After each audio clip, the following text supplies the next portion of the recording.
Hello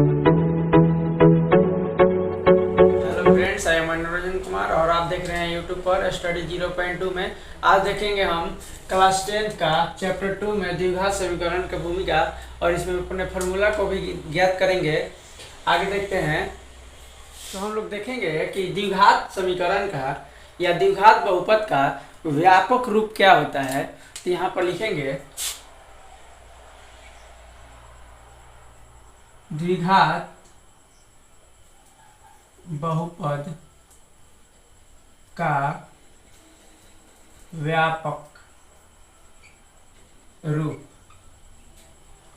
द्विघात बहुपद का व्यापक रूप को देखेंगे तो देखिए यहाँ पर लिख देते हैं A x square plus B x square plus C. A x square plus B x plus C equal to 0। ठीक है, तो हम लोग व्यापक रूप को देख लिए।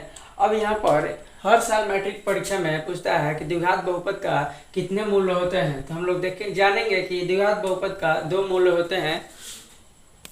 तो देखते हैं, तो द्विघात बहुपद के शून्यकों की संख्या 2 होती है। शून्यकों की संख्या 2, ये 2 कौन कौन सी होती है तो लिख देंगे, एक है अल्फा और दूसरा बीटा। एक अल्फा और एक दूसरा बीटा। अब यहाँ का शून्यकों का सिर्फ शून्यक ही नहीं कहते हैं, यहाँ पर मूल भी बोल देते हैं। शून्यक का दूसरा नाम मूल्य। बिहार बोर्ड मैट्रिक परीक्षा में यह भी पूछा जाता है कि शून्यकों का योग क्या होता है। शून्यकों का योग अर्थात हम समझेंगे कि शून्यक एक होता है अल्फा और दूसरा बीटा। एक होता है अल्फा एक और दूसरा होता है बीटा। अल्फा और बीटा को जोड़ेंगे तो इस रूप में आ जाएगा minus B by A. Minus B by A, यदि अल्फा किसी बहुपद का अल्फा निकाल देंगे और बीटा को जोड़ेंगे तो इस समीकरण इस सूत्र के रूप में आ जाएगा। और यहाँ पर यह भी पूछा जाता है कि शून्यकों का गुणनफल क्या होता है। शून्यकों का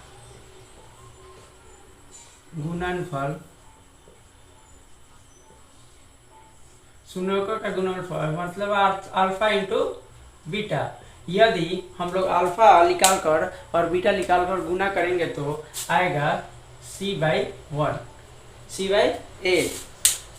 अब देखेंगे कि यदि किसी क्वेश्चन में अल्फा और बीटा दिया रहेगा और पूछेगा कि द्विघात बहुपद को ज्ञात करें तो उसका भी सूत्र देखेंगे।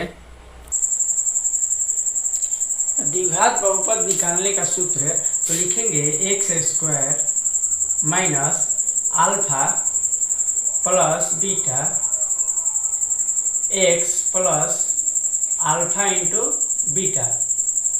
जो अल्फा आएगा और बीटा आएगा इक्वल टू 0। यहाँ देखेंगे कि जो अल्फा निकलेगा और बीटा निकलेगा उसको इस तरह रखेंगे और फिर अल्फा निकलेगा जो बीटा रखेगा इस तरह।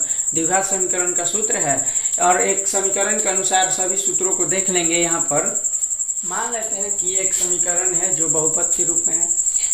अब देखेंगे, आप लोगों को गुणनखंड विधि से तोड़ने आता होगा। यदि नहीं आता होगा तो हम लोग यहाँ पर सीख लेंगे। देखेंगे इसको और इसको, एक्स स्क्वायर को और 14 को गुना करेंगे और इसका फैक्टर तुरेंगे। तो यहाँ पर अगर फैक्टर तुर दिए हैं 14 का तो हो गया 7 बार। और इतना गुना या भाग कर कर लाना है तो यहाँ पर 5 आना चाहिए, यहाँ पर माइनस 14 आना चाहिए। तो हम देखेंगे कि 7 1 जा 7 2 1 जा 2। तो यहाँ पर बराबर लिखेंगे एक्स स्क्वायर, यहाँ पर प्लस में 7x और माइनस 2x माइनस 14। यहाँ पर क्यों लिखें, यदि प्लस माइनस माइनस तो होगा 5x घटेगा। तो यदि गुना होगा तो 7 दूनी का 14 तो माइनस 14 होगा, इसलिए यहाँ पर ये बैठा। और यहाँ पर देखिए इसका इसको कॉमन लेंगे, कॉमन ले लिए तो x प्लस 7 और इसको कॉमन लेंगे तो माइनस 2x और माइनस माइनस प्लस तो 7 इक्वल टू 0।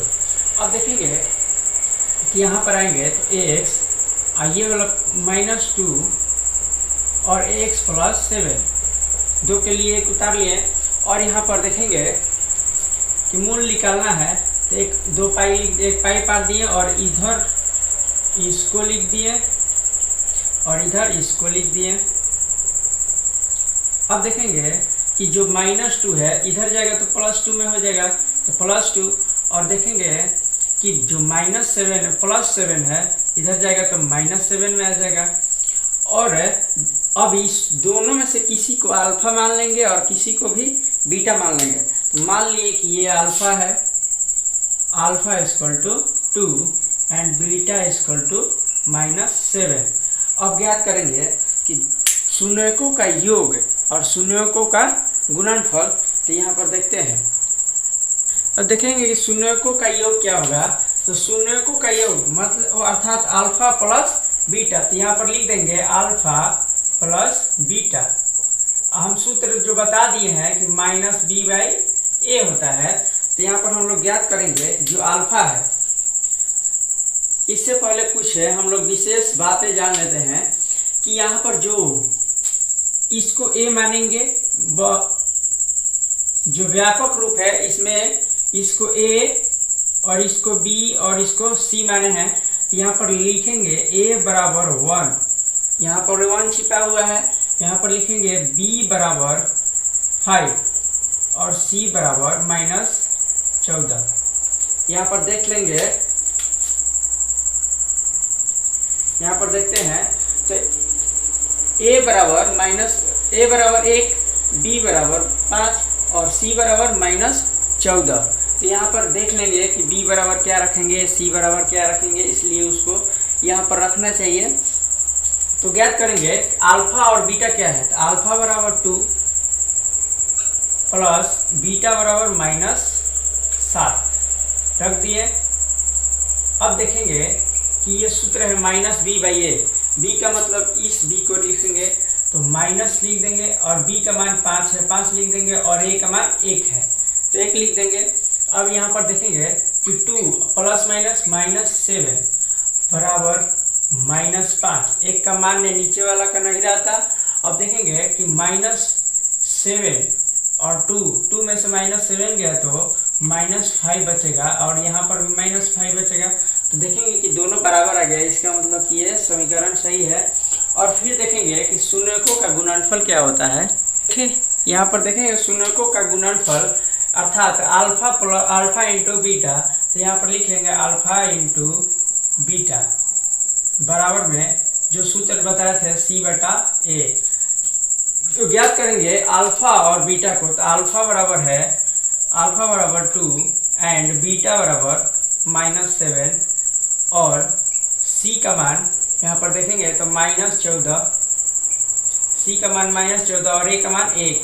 यहाँ पर देखेंगे कि 2 और -7 में गुना करेंगे तो -14 बराबर -14, एक का मान नहीं रहता है। तो शून्यकों का गुणनफल देखेंगे तो बराबर आ गया, इसका मतलब भी समीकरण सही है। अब देखेंगे कि बहुपद निकालना है। तो बहुपद का सूत्र देखेंगे इसी बहुपद से, इसी शून्यकों को योग से, इसी शून्यकों का गुणनफल से देखेंगे इस तरह का बहुपद फिर से प्राप्त हो जाएगा। जो बहुपद आया है इस तरह का फिर बहुपद प्राप्त हो जाएगा। देखते हैं, पहले भी बता चुके हैं कि यदि क्वेश्चन में अल्फा का मान और बीटा का मान दिया रहेगा और कहेगा कि द्विघात बहुपद ज्ञात करें, तो हम लोग इस सूत्र से जो बताने वाले हैं और बता भी चुके हैं उस सूत्र से ज्ञात करेंगे। तो यहाँ पर सूत्र लिखेंगे x² - alpha plus beta into x plus alpha into beta बराबर 0। इस समीकरण को धरेंगे तो यहाँ पर प्राप्त हो जाएगा बहुपद। अब हम देखेंगे कि अल्फा और प्लस बीटा का मान आया है -5, अल्फा इंटू बीटा का मान आया है -14। तो यहाँ पर ज्ञात करेंगे x² लिख दिए माइनस अल्फा प्लस बीटा का मान -5x plus alpha into beta का मान -14 बराबर 0। 14 बराबर 0। अब देखेंगे x² माइनस माइनस क्या होता है प्लस, अब 5x में गुना कर देंगे तो 5x, अब प्लस माइनस क्या होता है -14 बराबर 0। तो हम लोग यहाँ पर देखेंगे कि जो पहले वाला मान था अर्थात a का मान 1, b का मान 5 और c का मान -14 फिर से प्राप्त हो गया।